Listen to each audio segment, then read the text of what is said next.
ਪਿੰਡਾਂ ਦੇ IVY ਹਸਪਤਾਲ ਵਿਖੇ ਲਾਸ਼ ਦੇਣ ਤੋਂ ਡਾਕਟਰਾਂ ਨੇ ਕੀਤੀ ਨਾਂਹ ਤੇ ਹੋ ਗਿਆ ਹੰਗਾਮਾ। ਕਿਸਾਨ ਯੂਨੀਅਨਾਂ ਵੀ ਪਹੁੰਚੀਆਂ ਮੌਕੇ ਤੇ ਉਹਨਾਂ ਦੇ ਸਮਰਥਨ ਵਿੱਚ।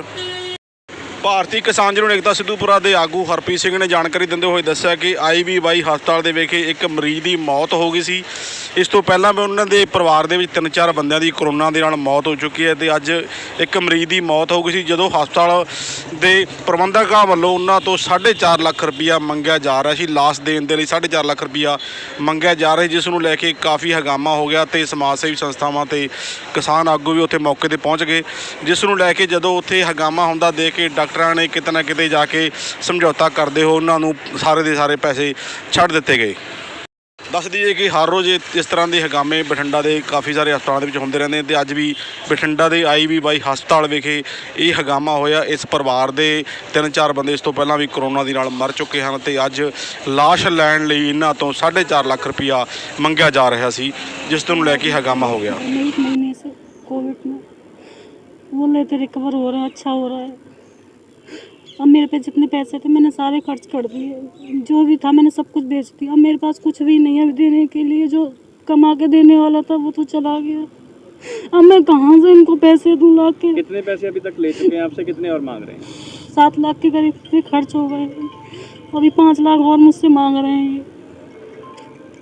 अब मैं इनको कहाँ से दूँ? बॉडी बोले नहीं देंगे, बॉडी भी नहीं देंगे, डेथ सर्टिफिकेट के लिए भी फिर मना कर रहे हैं। अच्छा, कब डेथ हुई, कब आपको बोल रहे हैं डेथ बॉडी मिलेगी?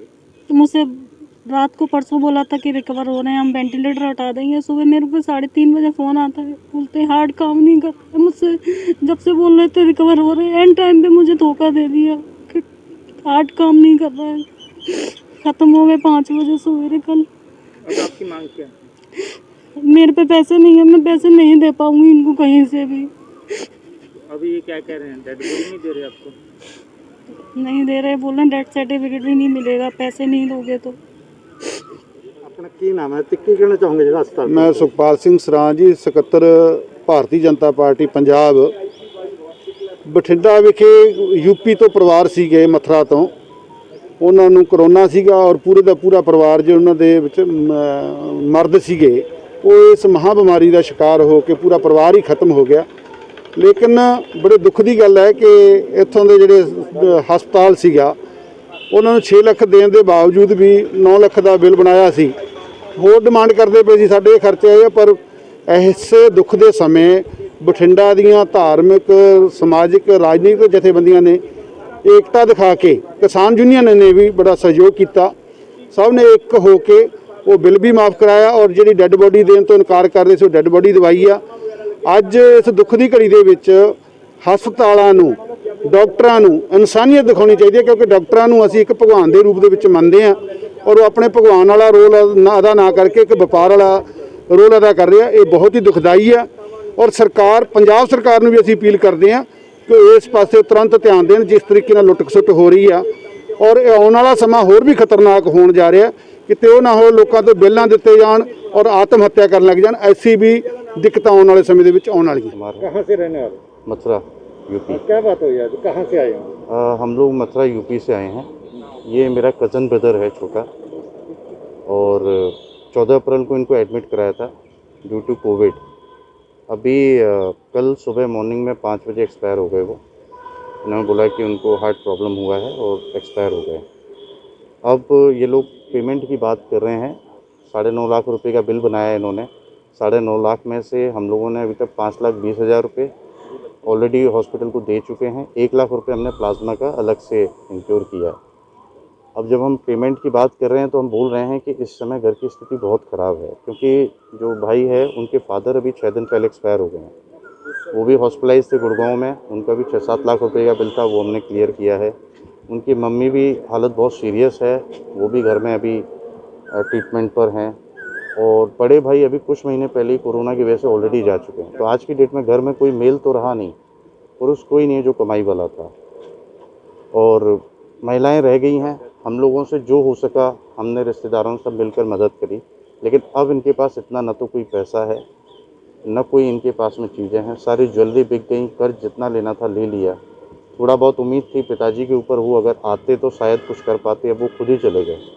अब ये लोग प्रेशर बोल रहे हैं कि ना तो हम आपको बॉडी देंगे, ना डेथ सर्टिफिकेट देंगे, ना डेथ स्लिप देंगे, आप जो चाहें करना है कर लीजिए।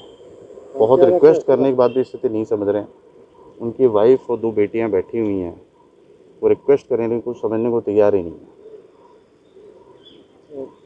हॉस्पिटल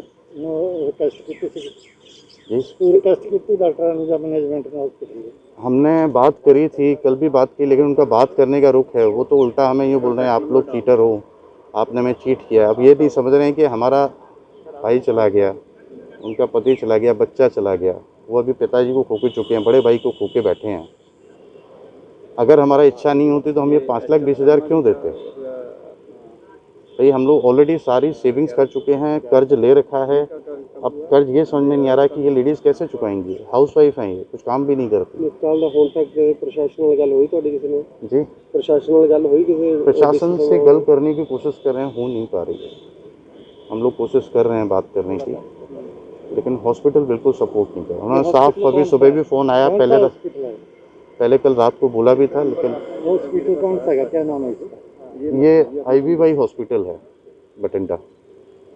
जो पहले गवर्नमेंट के रेट हैं वो नहीं लगा रहे आपको? नहीं, कल इन्होंने बोला भी था कि हम आपको 4.5 लाख पे गवर्नमेंट रेट लगाएंगे तो 2.5-3 लाख रुपए हो जाएगा।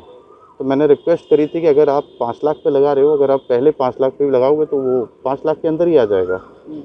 फिर भी बोले नहीं, हमें इससे कोई मतलब नहीं है, आपको पेमेंट करना पड़ेगा, इससे आप ज़्यादा बहस मत करिए। एक लाइन में हमें आप बात समझा दी, वो धमकी दे रहे हैं हमें, आप क्या कर सकते हैं। हाँ जी, की नाम है, की कहना चाहोगे ਜਿਹੜੇ ਹਸਪਤਾਲ ਆਏ ਸੀ? ਹਾਂਜੀ, ਮੇਰਾ ਨਾਮ ਹੈ ਜੀ ਹਰਪ੍ਰੀਤ ਸਿੰਘ, ਮੈਂ ਭਾਰਤੀ ਕਿਸਾਨ ਯੂਨੀਅਨ ਏਕਤਾ ਸਿੱਧੂਪੁਰ ਤੋਂ ਬਿਲੋਂਗ ਕਰਦਾ ਹਾਂ। ਅੱਜ ਅਸੀਂ ਇੱਥੇ IVY ਹਸਪੀਟਲ 'ਚ ਇੱਕ ਕੋਈ ਪਰਦੇਸੀ ਆਦਮੀ ਸੀ, ਉਹਨਾਂ ਦਾ ਤਕਰੀਬਨ ਸਾਰੇ ਪਰਿਵਾਰ ਨੂੰ ਕਰੋਨਾ ਪੋਜ਼ਿਟਿਵ ਸੀ। ਉਹ ਦਾਖਲ ਰਹੇ, ਪਰਿਵਾਰ ਦੇ ਕਾਫੀ ਮੈਂਬਰਾਂ ਦੀ ਮੌਤ ਹੋਈ ਤੇ ਹੁਣ ਉਹਨਾਂ ਦੇ ਪਿਤਾ ਗੌਰਵ ਸ਼ਰਮਾ, ਉਹਦੀ ਡੈਥ ਹੋ ਗਈ ਸੀ ਇੱਥੇ। ਪਹਿਲਾਂ ਵੀ ਉਹ ਪਰਿਵਾਰ ਬਹੁਤ ਗਰੀਬੀ 'ਚੋਂ ਗੁਜ਼ਰਿਆ ਤੇ ਉਹਨਾਂ ਨੇ 5.5 ਲੱਖ ਰੁਪਈਆ ਪੇ ਕਰ ਚੁੱਕੇ ਸੀ। ਹੁਣ ਡੈੱਡ ਬੋਡੀ ਹਸਪਤਾਲ ਦੇ ਨਹੀਂ ਰਿਹਾ ਸੀ ਤੇ ਇਹਨਾਂ ਨੇ ਇੱਥੇ ਇਹ ਗੱਲ ਕਹੀ ਕਿ ਤੁਸੀਂ ਸਾਨੂੰ 4 ਲੱਖ ਰੁਪਈਆ 4.5 ਲੱਖ ਰੁਪਈਆ ਪੇ ਕਰੋ। ਤਾਂ ਇੱਥੇ ਬਠਿੰਡੇ ਦੀਆਂ ਸਾਰੀਆਂ ਸਮਾਜ ਸੇਵੀ ਸੰਸਥਾ ਆਈਆਂ, ਤਾਂ ਜਦੋਂ ਸਾਨੂੰ ਜਥੇਬੰਦੀ ਨੂੰ ਪਤਾ ਲੱਗਿਆ ਮੀਡੀਆ ਥਰੂ, ਤਾਂ ਅਸੀਂ ਵੀ ਇੱਥੇ ਪਹੁੰਚੇ। ਇੱਥੇ ਪਹੁੰਚ ਕੇ ਉਹਨਾਂ ਨੇ ਸਾਡੇ ਨਾਲ ਜਿਹੜੀ ਗੱਲ ਸ਼ੁਰੂ ਕੀਤੀ, ਉੱਥੇ 2 ਲੱਖ 1.5 ਲੱਖ ਤਾਂ ਅਸੀਂ ਉਹਨਾਂ ਨੂੰ ਐਂਡ ਤੇ ਜਦੋਂ ਕੋਈ ਗੱਲ ਸਿਰੇ ਚੜ੍ਹਦੀ ਨਾ ਸਾਨੂੰ ਲੱਗੀ ਤਾਂ ਅਸੀਂ ਉਹਨਾਂ ਨੂੰ ਇਹ ਗੱਲ ਆਖੀ ਹੈ ਕਿ ਅਸੀਂ ਆਪਦਾ ਕੋਈ ਐਕਸ਼ਨ ਕਰਾਂਗੇ, ਤੁਹਾਨੂੰ ਅਸੀਂ 10 ਮਿੰਟ ਦਿੱਤੇ ਹੈ, ਅਸੀਂ ਸੋਡਾ ਵੀ ਘੇਰਾਂਗੇ ਤੇ ਜਿਹੜੇ DC ਸਾਹਿਬ ਵਾਅਦੇ ਕਰਦੇ ਆ ਉਹਨਾਂ ਦਾ ਵੀ ਦਫ਼ਤਰ ਘੇਰਾਂਗੇ ਕਿ ਬਠਿੰਡੇ 'ਚ ਪੁੱਤ ਨੂੰ ਪਿਓ ਦੀ ਲਾਸ਼ ਖਰੀਦਣ ਵਾਸਤੇ 4.5 ਲੱਖ ਰੁਪਈਆ ਦੇਣਾ ਪਊਗਾ। ਸੋ ਐਂਡ ਤੇ ਆ ਕੇ ਸਾਡਾ ਉਹਨਾਂ ਨਾਲ ਫੈਸਲਾ ਹੋ ਗਿਆ ਜੀ। ਉਹਨਾਂ ਨੇ ਲਾਸ਼ ਦੇਣ ਨੂੰ ਹਾਂ ਕੀਤੀ ਹੈ, ਪਰ ਬਹੁਤ ਲੰਮੇ ਟਾਈਮ ਬਾਅਦ ਕੀਤੀ ਹੈ। ਵੱਡੇ ਮੁਲਾਜ਼ਮਾਂ ਦਾ ਸਾਰਿਆਂ ਦਾ ਰਵੱਈਆ ਸਹੀ ਸੀ, ਪਰ ਜਿਹੜੇ ਨੀਚੇ ਵਾਲੇ ਇਹਨਾਂ ਦੇ ਮੁਲਾਜ਼ਮ, ਉਹਨਾਂ ਦਾ ਰਵੱਈਆ ਬਿਲਕੁਲ ਬਰੂਡਲ ਸੀ। ਉਹ ਇਸ ਗੱਲ ਨੂੰ ਸਿਰੇ ਨਹੀਂ ਚੜ੍ਹਨ ਦੇ ਰਹੇ ਸੀ। ਪਰ ਅੱਜ ਦੀ ਘੜੀ ਬਠਿੰਡਾ ਦੀਆਂ ਸਮਾਜ ਸੇਵੀ ਸੰਸਥਾਵਾਂ ਤੇ ਜਥੇਬੰਦੀਆਂ ਦੀ ਜਿੱਤ ਹੋਈ ਹੈ ਤੇ ਦੁੱਖ ਹੈ ਉਸ ਪਰਿਵਾਰ ਨਾਲ ਜਿਨ੍ਹਾਂ ਦੇ ਘਰ ਦੇ ਅੱਜ ਇੰਨੇ ਜੀ ਚਲੇ ਗਏ। ਉਹ ਕੁਦਰਤੀ ਆਫਤ ਹੈ, ਉਹਨੂੰ ਅਸੀਂ ਰੋਕ ਨਹੀਂ ਸਕਦੇ, ਪਰ ਜਿੰਨਾ ਵੀ ਕਿਤੇ ਬਠਿੰਡੇ 'ਚ ਇਹੋ ਜਿਹਾ ਕੁਝ ਹੋਊਗਾ ਤਾਂ ਬਠਿੰਡੇ ਦੇ ਸਾਰੇ ਸਮਾਜ ਸੇਵੀ ਸੰਸਥਾਵਾਂ ਤੇ ਜਥੇਬੰਦੀਆਂ ਇਕਮੁੱਠ ਹੋ ਕੇ ਉਹਨਾਂ ਦੇ ਨਾਲ ਖੜਨਗੀਆਂ। ਜੇ ਤੁਸੀਂ ਚਾਹੁੰਦੇ ਹੋ ਕਿ ਹਰ ਤਰ੍ਹਾਂ ਦੀ ਖਬਰ ਤੁਹਾਡੇ ਤੱਕ ਪਹੁੰਚੇ ਤਾਂ ਤੁਸੀਂ ਮੇਰੇ ਚੈਨਲ ਨੂੰ ਸਬਸਕ੍ਰਾਈਬ ਕਰੋ ਅਤੇ ਘੰਟੀ ਨੂੰ ਆਲ ਤੇ ਕਰੋ।